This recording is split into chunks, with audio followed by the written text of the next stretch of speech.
Assalamualaikum warahmatullahi wabarakatuh. Di sini kami mempersembahkan sistem pakar menggunakan metode forward chaining beserta studi kasusnya. Di sini dibuat oleh rekan saya Sadam Alkais Nurafifi dengan NIM 2106127 dan saya sendiri yaitu Fernuzwar Faizaran dengan NIM 2106012. Di sini hal-hal yang akan dibahas pada presentasi kali ini yaitu sistem pakar, forward chaining, studi kasus yang akan kami pakai, perangkat yang akan digunakan, analisa dan perancangan sistem, analisis data, use case diagram yang akan kami buat, serta kesimpulannya. Langsung saja, sistem pakar. Apa itu sistem pakar? Sistem pakar merupakan sebuah sistem yang menjadikan pengetahuan manusia ke dalam komputer, agar komputer dapat mengerjakan masalah seperti yang dilakukan oleh seorang pakar atau ahli. Nah, sistem pakar adalah suatu sistem pengetahuan yang memberikan informasi atau jalan keluar berdasarkan ilmu pengetahuan seorang ahli, serta menggunakan metode untuk menghasilkan suatu pengetahuan informasi dan solusinya. Forward chaining. Apa itu forward chaining? Forward chaining adalah suatu metode runut maju yang menggunakan aturan-aturan untuk menguji data informasi, masukan yang akan menghasilkan tujuan penjelasan atau diagnosa. Forward chaining merupakan proses penelusuran ke depan dimulai dengan premis atau informasi masuk atau dalam singkatannya if, kemudian mengarah pada kesimpulan atau derived information atau dapat diketahui sebagai then. Nah, if atau input information dan then kesimpulan yang berupa data, bukti, temuan atau gejala, sedangkan kesimpulan dapat berupa tujuan, hipotesa, penjelasan atau diagnosa. Dapat dilihat flowchart untuk forward chaining pada kiri kanan bawah. Selanjutnya adalah studi kasus yang akan kami gunakan adalah studi kasus ini, yaitu adalah studi kasus tentang penyakit saraf. Kami akan menyelesaikan studi kasus ini menggunakan metode forward chaining. Perangkat-perangkat yang akan kami gunakan adalah yang pertama adalah PHP, yang kedua adalah MySQL, yang ketiga adalah XAMPP, dan keempat adalah Sublime Text. Sekian dari saya serahkan kepada rekan saya. Wassalamualaikum warahmatullahi wabarakatuh. Assalamualaikum warahmatullahi wabarakatuh. Perkenalkan dengan saya Sadam Alkais Nurafifi dengan NIM 2106127.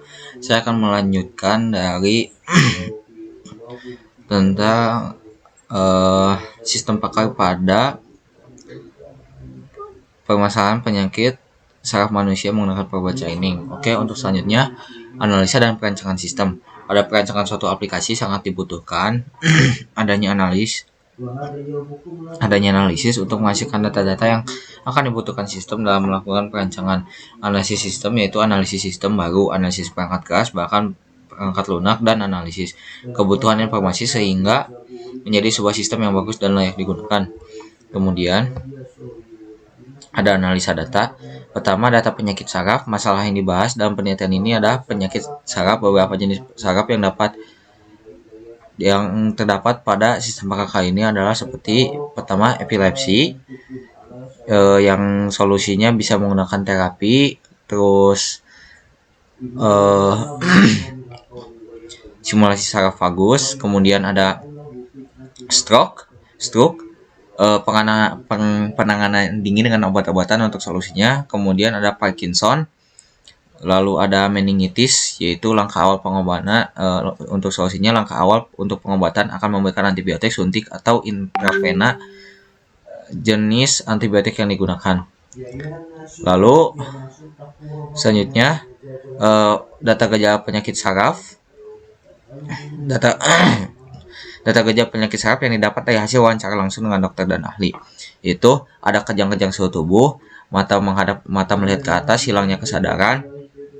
Kemudian nyeri pada kepala, kejang yang disertai dengan lidah tergigit dan kesulitan bernapas, nyeri punggung sampai ke tungkai, nyeri pinggang, rasa kaku pada daerah pinggang, kemudian nyeri akut yang menetap maksimal 2 minggu, nyeri menjalar ke pantat dan paha, lemah anggota gerak, bicaranya cendal, kelemahan pada lengan dan tungkai, dan lain-lain.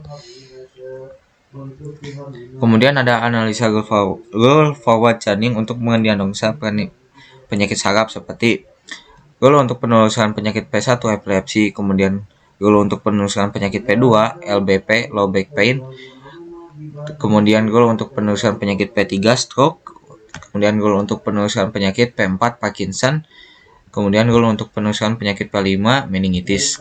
Kemudian ada use case diagram digunakan untuk menggambarkan secara struktur langkah-langkah dalam interaksi sistem dengan penggunanya. Terdapat aktor di dalam sistem yang dirancang, yaitu user. Seperti yang bisa lihat ya di sini. Nah, dari user didapatkan informasi, kemudian mendiagnosa, menregistrasi daftar penyakit, dan juga seperti menganalisis login, mengelola penyakit dan solusi, dan lain-lain. Oke, terakhir, berdasarkan hasil pembahasan pada perancangan sistem pakar, diagnosa penyakit saraf dapat disimpulkan sebagai berikut. Sistem pakar dapat mendiagnosa penyakit saraf untuk dapat diketahui penyakit apa yang dialami oleh pasien saraf. Sistem pakar diagnosa saraf mampu memberikan solusi untuk penanganan penyakit yang telah didiagnosa.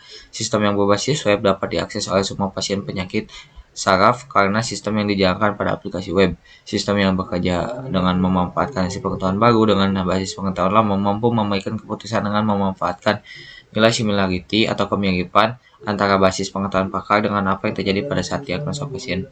Oke, sekian. Terima kasih. Assalamualaikum warahmatullahi wabarakatuh.